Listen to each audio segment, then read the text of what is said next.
our guy, Eric Crocker, host of the Locked On 49ers podcast. Crocky, yo, man, how was Chicago? It was dope, man. That was my first time really kind of being out there. I played a game there in 2012, but didn't really get to do a whole lot of tourist type stuff. But me and my brother, man, we were out there and we had a good time. Great city, downtown. Now people be like, you didn't go to the south side. No, I did not go to the south side or whatever. I was downtown, but it was beautiful. Nice little scenery. Got the water right there.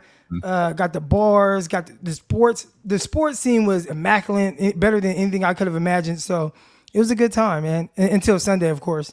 Man, in every way, because it seemed like it was great weather until Sunday, and then we got a monsoon out of nowhere on Sunday. This is something that's been debated about on this show for since Sunday, pretty much, and that's the effect that the weather had on both teams. Like the Bears played in it too, but do you think that the weather affected the way Kyle Shanahan called that game and kind of? I always say it's the great equalizer, that rain on Sunday. It was the great equalizer. Whereas if we're on a dry field, maybe the Niners easily handle the Bears. But if you put everybody in the same element, you put them in mud and rain and stuff like that, it brings the Bears a little closer to the 49ers. Do you think it affected the play calling or the way they played at all? I think the biggest thing that affected the 49ers were those penalties where they're getting off the field on third down and they do something that keeps the drive going. And I think the Bears had 2 drives for touchdowns that really they were stopped. I think they even gave up on the drive. They were running the ball on 3rd and 8. They're like, we just want to punt. And you face mask and everything else 49ers did. I think that ultimately is what led to the loss more than anything else. So kind of being a little bit more undisciplined. Now, of course, the weather plays a factor in the sense of it does make it tougher on both teams, whether you're a quarterback, running back, maybe not so much receiver because you know where you're going, but definitely like defensive backs. It can be a little bit more difficult trying to adjust, trying to make sure that you keep your footing.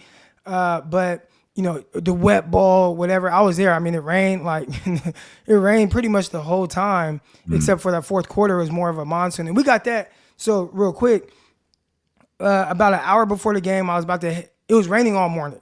So I said, okay, I'm not tailgating. I'm not doing any of that. This is crazy. I walked downstairs about an hour before the kickoff.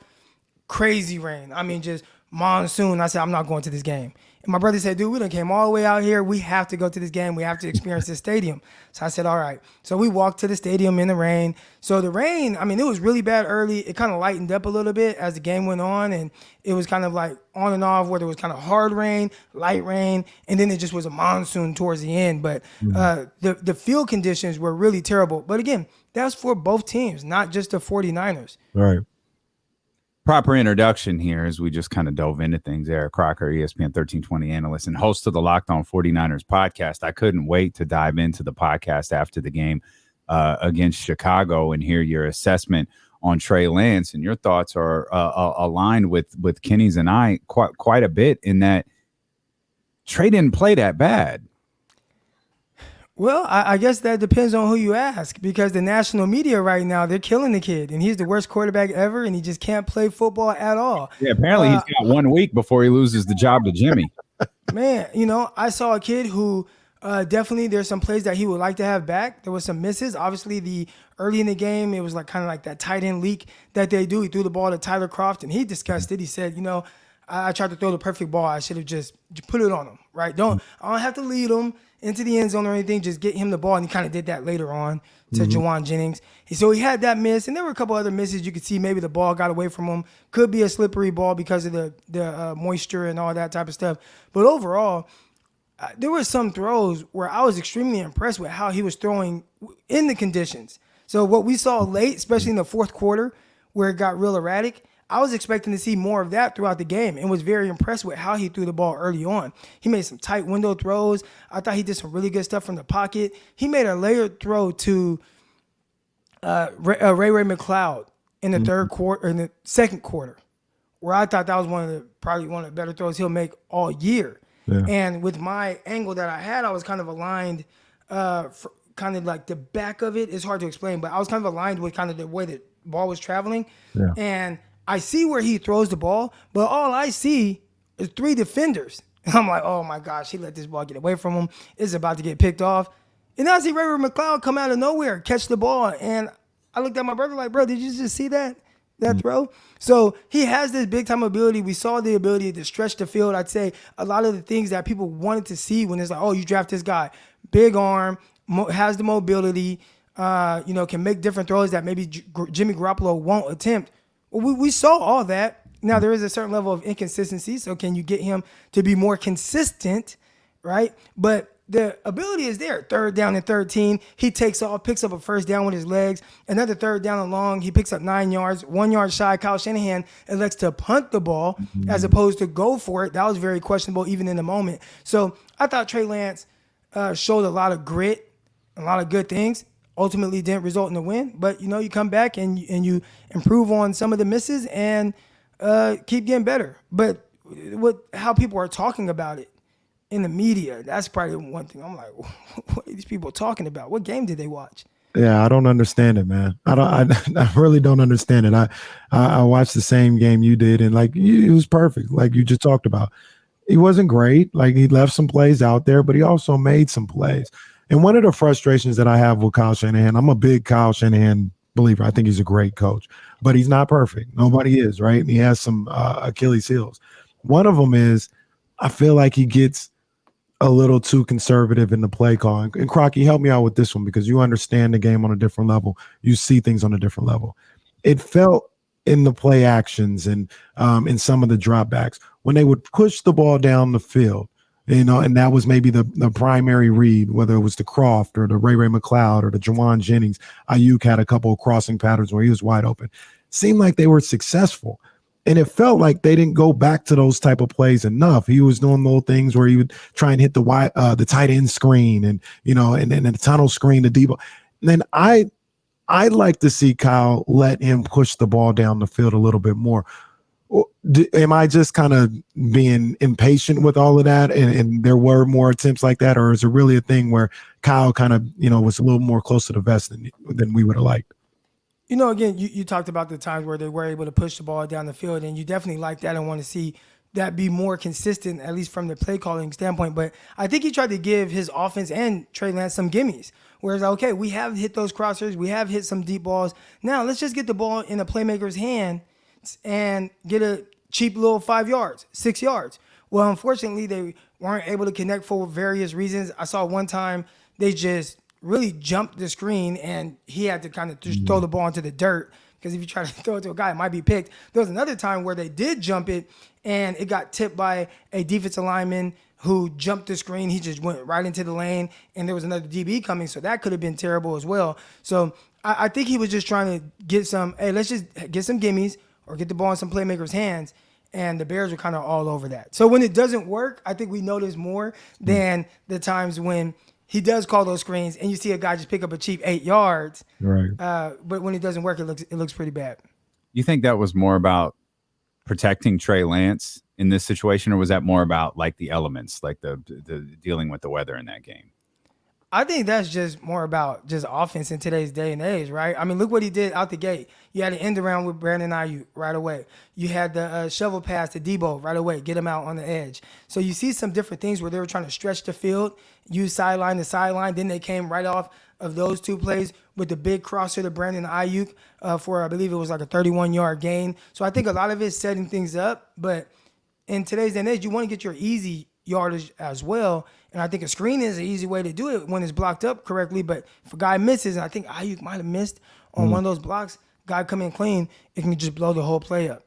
Yeah. Let me ask you about the receivers here too, because I got two criticisms of the way Sunday played out. Number one, and I guess I don't want to make this a criticism because it's one game, it was in some elements, but I want to see Debo play a little better. I mean, the fumble was a big play that took points off the board. And he's human. He's going to fumble the ball. It happens. But man, that was just tough. That was tough. That was a tough play to see. And I want to see. I think he had a couple drops in the game as well. So I want to see him play better. And then take me through the mind of a play caller again here, because I look at everything that we read and we saw from Brandon Ayuk all summer and the camp that he had, and for him to only have 2 targets. Is there a situation where, and once again, this is a basketball player, maybe it's too simplistic, but if I'm Kyle Shanahan or Trey Lance, I got 7 plays that are Brandon Ayuk plays. And if I just need to get him some touches and get him involved in the game, I can go to any of these 7 plays. And I got to make sure I get him some touches. Is there like a Brandon Ayuk play package or something like that they could have went to? Like 2 targets seems a little crazy for a guy that is supposed to be, one of your better players on the team. Yeah, well, they had a third one, but it got wiped out for them calling the offensive pass interference on that call too. So, there was that one. And again, I thought Trey Lance delivered a nice catchable ball, especially considering the weather. Threw it. It was good timing. Ayuk caught it, and they called offensive pass interference. So that one gets wiped out. But I definitely think that there is a scenario where they can get him more involved. And I remember thinking even before the 2021 season, there should be no game where Deebo Samuel doesn't get 8 touches and George Kittle doesn't get 8 touches. And I think right now, especially when you don't have George Kittle out there, it should be Deebo Samuel, make sure he gets his 8 touches. Brandon Ayuk, make sure he gets his 8 touches. Whether it's a run game in there or, like the end around like we saw, screens, anything you can do, he needs to get 8 targets at the very least or attempts at touches. So that is something that I would like to see them continue to build off of. We saw that early on as well. In 2021 with Brandon Ayuk, where the opportunities just weren't quite there. And when he did have opportunities, I thought he did a good job. You see him against the Packers. I want to say that was week 3. He runs that little squirrel route where he kind of pushes up, corner route, sits it down, catches a touchdown on Jair Alexander. He has the type of ability to really be able to win, but I think sometimes just the way with Kyle Shanahan, the way he sees the field and the way he calls plays, I don't think he calls plays to say, you know what, my receiver Brandon Ayuk is just better than your DB, so we're going to attack that. To me, it feels like almost like within his scheme, if he sees a mismatch, okay, we can get this linebacker to suck up on the play action, and we're just going to hit something behind him, and that could be Juszczyk, that could be Kittle, that could be Deebo, that could be Ayuk, it could be anybody, as opposed to force feeding, I guess you could say, one guy. I mean, they did the same thing with George Kittle down the stretch of last season. There were several games where he's getting 2 targets, 1 target, 3 targets. But earlier or kind of late in the year, he had 2 games where he had they were kind of back to back, where he had like 12 targets in one, 15 in the other. Yeah. He was going crazy. So it's like, how come he doesn't get those kind of targets more consistently? Not saying it has to be to that magnitude, but how do you go from 12 and 15 to 2 to 1? I think that's a little ridiculous. I think they definitely can get Ayuk more involved, make more of an assertiveness to do that.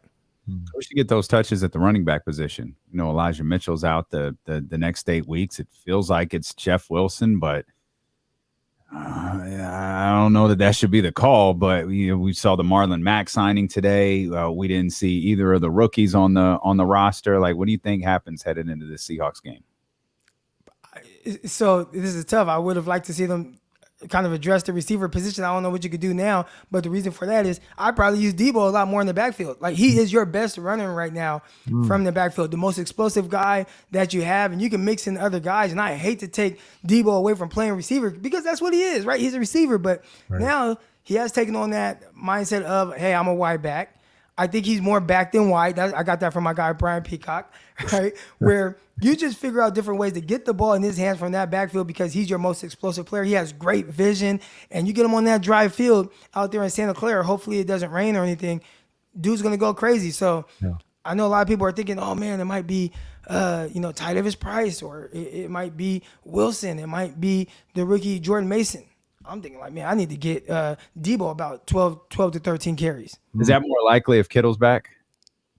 It could be, because that could be another pass catcher for you, right? And you've seen some of these other guys definitely contribute. I believe Jawan Jennings led the team in receiving yards. We saw Ray-Ray McCloud. He made a little appearance. And then you have Ayuk, and now you add Kittle to that. So I think with all those guys ready to go, locked and loaded, I think you can create more of a game plan to where Deebo is in the backfield more. Not saying it has to be every down, but he's a guy I would definitely look to get more touches out of the backfield because he's just so explosive. Eric Crocker from the Locked On 49ers podcast does a great job with that every single day.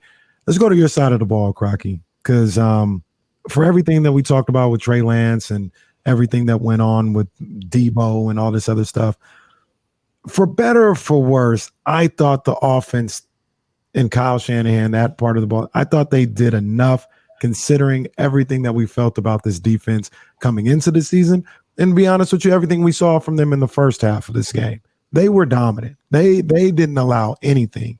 And I deem it completely unacceptable for a defense that talented and that good to give up 19 unanswered to the Bears in the second half to lose the game.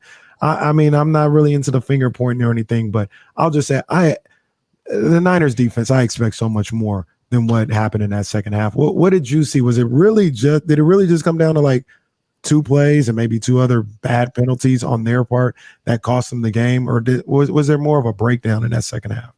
I think that had I think that had a big hand in it, right? You talk about the 2 plays, the busted play that ended up being a touchdown by Catman Dante Pettis. You also had the busted play when St. Brown, equanimous St. Brown scored a touchdown in the middle of the field, and you saw what that did to Hufanga. It made him have to kind of pause because somebody left a crosser wide open. So there was busted plays all over in that secondary at certain different times. But ultimately, man, I expected a little more, and I think they did a good job. Like, I'd say overall, they played well enough to win.